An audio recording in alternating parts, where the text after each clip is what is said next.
ఈరోజు కూడా దేవుడు వాడుకునే వ్యక్తులను గుర్తించడం మనం నేర్చుకుందాం. ఎలా గుర్తించాలి దేవుడు వాడుకునే వ్యక్తులని? 3 ప్రథమమైన కారణం. మొట్టమొదటిది, వారి ఫలమును బట్టి మనం వారిని గుర్తించాలి.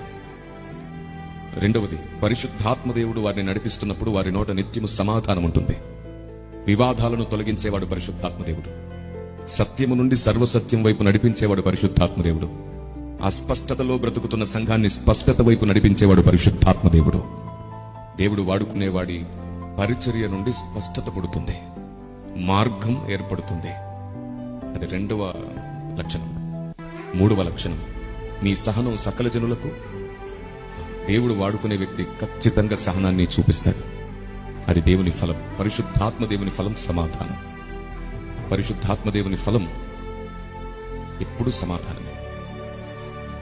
ఆయన చీకట్లో నుంచి వెలుగులోనికి నడపడమే కాదు, వెలుగులో ఉన్న వ్యక్తిని మహామహిమలోనికి నడిపించే దేవుడు.